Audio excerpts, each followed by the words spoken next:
जांगड़े भाई एक बात बता। हाँ भाई। जितने भी ये कथावाचक है, संत है, जो अपने आप को संत महंत बताते हैं, वो कहते हैं कि कृष्ण भगवान है, कोई कहता है कि राम भगवान है, कोई कहता है हनुमान भगवान है। तो इनका क्या राग आट है इनका कि ये अलग अलग भगवान बताने वाले हैं, जो परमात्मा को एक नहीं बताते, जबकि परमात्मा एक है। इसका कुछ बता। मेरे गुरुजी संतरामपाल जी महाराज जी ने सारा ज्ञान खोल के अपनी किताबों में और अपने सत्संगों में शब्द बता रखा है। अच्छा। कबीर साहब की एक वाणी है, जो अंधरे को हाथिया,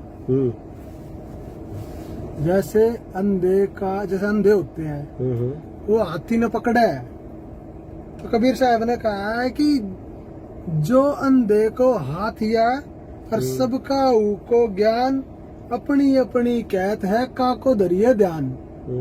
4-5 अंधे जा रहे थे, तो बीच में हाथी आ गया। ठीक है। अच्छा। तो एक ने हाथी का पैर पकड़ लिया, एक ने पूंछ पकड़ ली। अच्छा। एक ने हाथी का सूंड पकड़ लिया। ठीक है। ठीक है। एक का हाथी का वो पेट हाथ में आ गया। तो एक आंधा बोला, भाई हाथी कैसा? तो जिसके हाथ में पैर था वो बोला, भाई हाथी तो खंबे जैसा है। अच्छा। हाँ भाई। फिर बोला, जिसने पूंछ पकड़ रखी थी वो बोला ना भाई, अच्छा, हाथी तो सांप जैसा है। अच्छा। और जिसके हाथ में सूंड था वो बोला ना भाई, हाथी तो पाइप जैसा है। ठीक। और जिसके हाथ में पेट था वो बोला ना भाई, हाथी तो ऐसा है जैसे को मटका। अब हाथी ना तो खंबे जैसा, ना सांप जैसा, ना पाइप जैसा और ना मटके जैसा। ठीक। हाथी कैसा है? जैसा हाथी है। तो परमात्मा कहते हैं ये सारे अंधे हैं। ठीक है। जितने भी नकली धर्मगुरु है सारे अंधे हैं। क्यों अंधे हैं? किसी ने विष्णु पुराण उठा लिया, विष्णु पुराण में विष्णु भगवान बता दिया। किसी ने शिव पुराण उठा लिया, उसमें शिव भगवान बता दिया।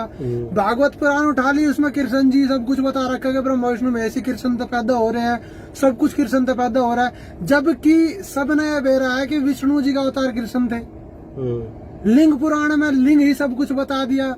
तो ऐसे ही इनको जो किसी का पैर हाथ लग गया, किसी का पूंछ हाथ लग गई, किसी का सूंड हाथ लग गया, तो उनने वैसे ही भगवान समझ लिया। कारण क्या रहा? ना तो इनको वो तत्वदर्शी संत मिले जो इनको ज्ञान करा दे, और इनको खुद को ज्ञान है नहीं। तो गीता में कहा, गीता अध्याय 4 श्लोक नंबर 34 में कि तत्विधि परिणिपातेन परिप्रश्नेन सेव्य उपदेशन्ति ते ज्ञानम ज्ञानिना तत्वदर्शिना, कि अर्जुन तेरे को इस सारे अध्यात्म ज्ञान को अगर जानना है ना विस्तार से, तो तू तत्वदर्शी संतों की शरण में जा। उनको भली भांति लंबा लेट कर दंडोत प्रणाम कर। ठीक है। विनम्र भाव से सरलता पूर्वक उनसे प्रश्न पूछ। ठीक है। फिर वे उस तत्व ज्ञान को जानने वाले तेरे को उस तत्व ज्ञान का उपदेश करेंगे, परमात्म ज्ञान का उपदेश करेंगे, जिसको जानने के बाद आप पूर्ण परमात्मा की भक्ति कर पाओगे, पूर्ण परमात्मा को जान पाओगे।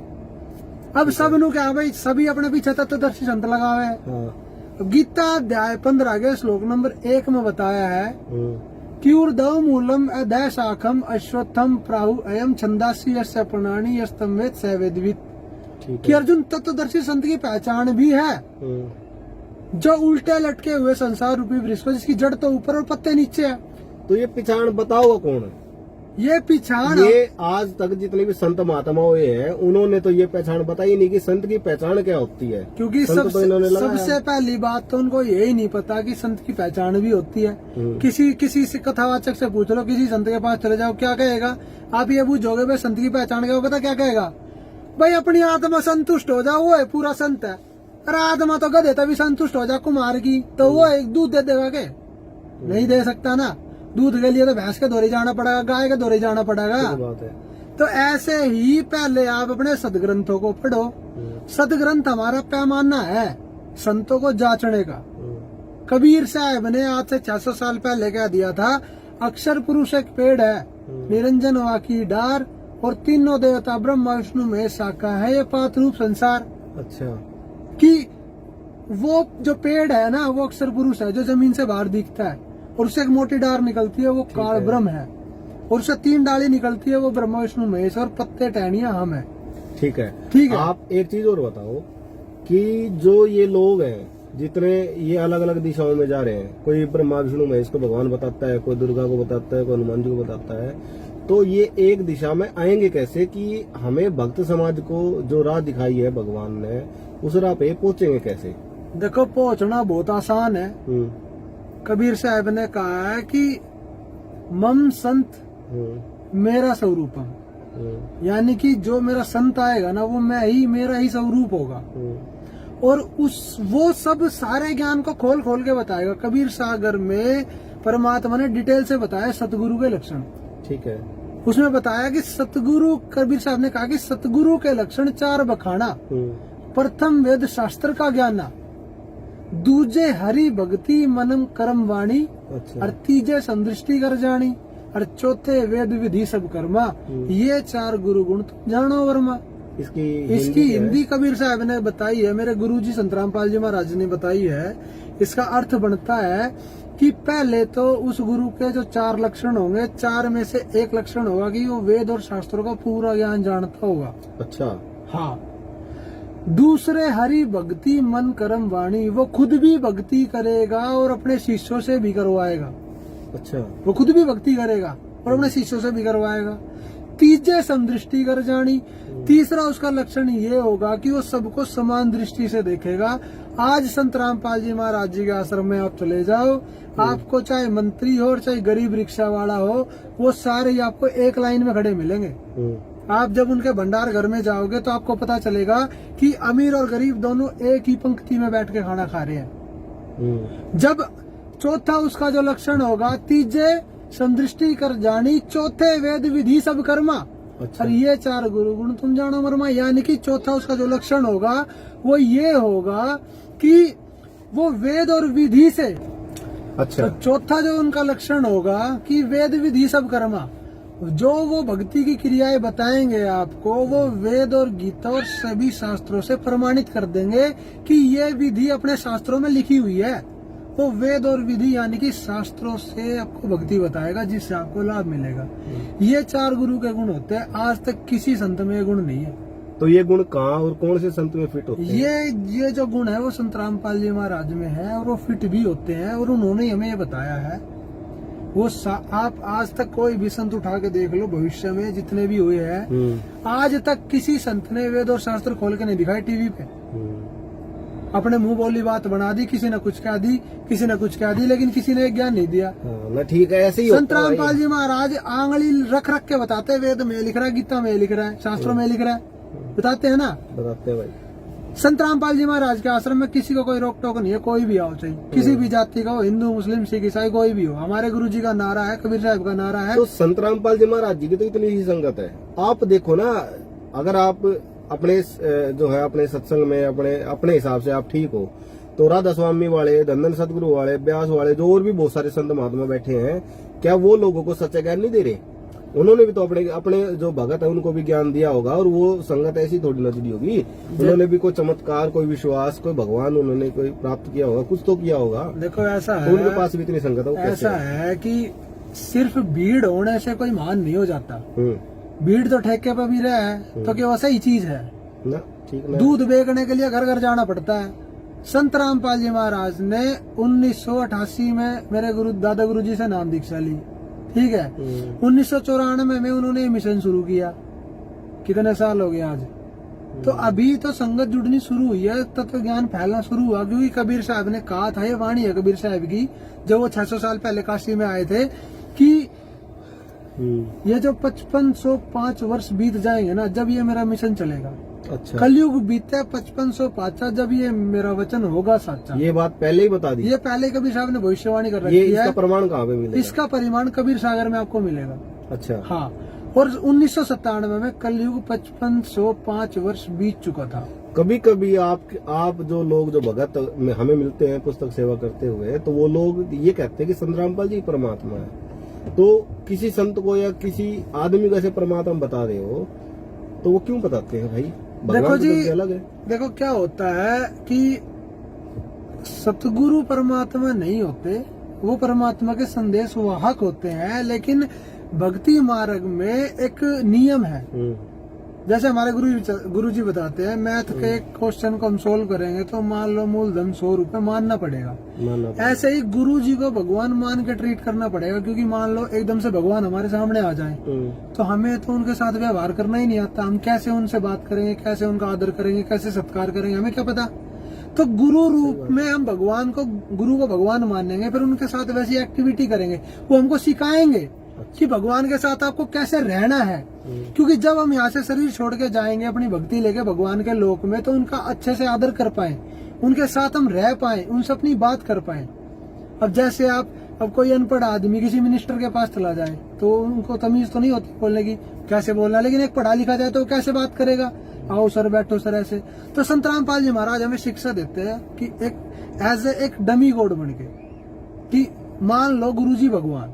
कबीर साहब ने भी कहा है कि सतगुरु साहिब रूप है, वो सतगुरु उस परमात्मा का ही रूप मानो। मम संत मुझे जान मेरा ही स्वरूपम। अच्छा, कबीर साहब की एक वाणी है, साहिब से सतगुरु भय, सतगुरु से भय संत। यानी कि वो पहले परमात्मा थे, सतगुरु बन के आए और उन्होंने ये भगत का रोल भी निभाया। तो संत रामपाल जी महाराज ये नहीं कहते कि मैं भगवान हूँ। संत रामपाल जी महाराज ये कहते हैं कि ये मान के आपको चलना पड़ेगा, क्योंकि जब भी हम, और हमारी श्रद्धा है भाई, हम अपने गुरु को भगवान मानते हैं। और शास्त्रों में भी ये लिखा हुआ है कि गुरु खुद साक्षात पारब्रह्म है। एक आपने भी स्कूल में भी पढ़ा होगा, एक हमसे एक श्लोक पढ़वाया जाता था, गुरु ब्रह्मा गुरु विष्णु गुरु देवो महेश्वरा गुरु साक्षात पारब्रह्म तस्मै श्री गुरुवे नमः। तो गुरु ही ब्रह्मा विष्णु महेश, यानी गुरु ही भगवान होता है। उनके आदर से हमें उनकी रिस्पेक्ट करनी होती है। अच्छा, एक सवाल और आपसे मेरा कि ये जितने भी संत महात्मा है, आप इनके साथ में डिबेट करके ये क्लियर क्यों नहीं कर देती कबीर ही भगवान है और सुप्रीम गॉड परमात्मा कबीर है और संत रामपाल जी महाराज उनके स्पिरिचुअल लीडर है? देखो जी, संभावित हमारे गुरुजी ने सन 2012 में सबको इनविटेशन दिया था बाय रिस्पेक्ट कि आप आ जाओ, ज्ञान चर्चा करते हैं। बाय रिस्पेक्ट इनको भेजा था संत रामपाल जी महाराज जी ने इनविटेशन कि आ जाओ, ज्ञान चर्चा करते हैं, समाज को एक रास्ता देते हैं। ठीक है। कोई गुरु, हमारे गुरुजी ने कहा था ये हार जीत का मुकाबला नहीं है, बस आपके जो पास ज्ञान है और जो मेरे पास ज्ञान है उसको मिला के जुला के जिसका ज्ञान ठीक है वो दुनिया को गाइड करेगा। अगर आपका ज्ञान ठीक है तो आप गाइड करो, हम भी आपके सानिध्य में आ जाएंगे, है। और हमारा ज्ञान ठीक है तो आप हमारे सानिध्य में आ जाओ। इतनी सी बात थी बस, लेकिन कोई भी नहीं आया। तो संत रामपाल जी, क्या कारण रहा कि कोई आया नहीं? यही कारण था, उनके पास कोई ज्ञान ही नहीं है। और मान बढ़ाई है, लाखों लाखों करोड़ों करोड़ों शीशे बनाए बैठे हैं। अगर संत रामपाल जी महाराज के पास आएंगे तो झूठे साबित होंगे। फिर वो जो जनता उनके पास है उनको धिक्कारेगी कि भाई आपने आज तक हमें भ्रमित क्यों किया। यही कारण था, कहीं उनकी मान बढ़ाई खत्म न हो जाए। और संत रामपाल जी महाराज कहते हैं कोई छोटा बड़ा नहीं होता भाई। उनका जो आज तक जो संत है, चलो उनको ज्ञान नहीं है लेकिन उद्देश्य तो उनका ठीक ही था, समाज को सुधारने का। लेकिन उनको ज्ञान नहीं था तो कोई बात नहीं, अब सच्चा ज्ञान आ गया है तो बता दो कि भाई संत रामपाल जी महाराज के पास सच्चा ज्ञान है।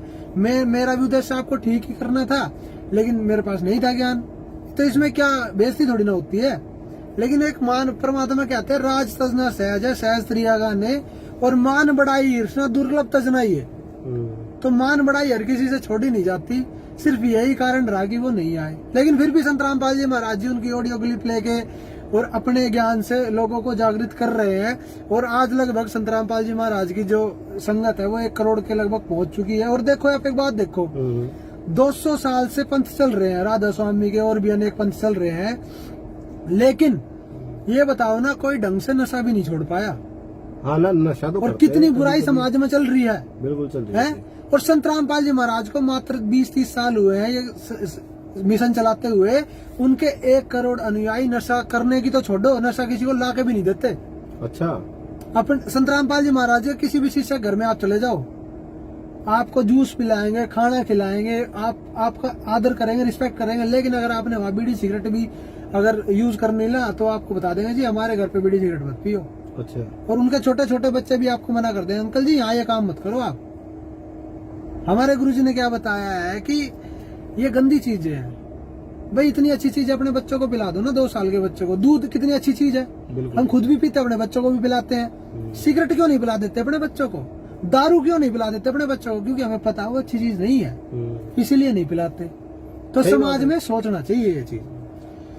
ठीक है जी, जांगड़ा भगत जी से मिलके 2 सवाल जवाब करके हमें बहुत अच्छा लगा। आपको कैसा लगा आप भी हमें कमेंट में जरूर बताएं और हमारी वीडियो को लाइक करें, शेयर करें और सब्सक्राइब करें। सत साहेब जी। सच्चा है जी, सच्चा है।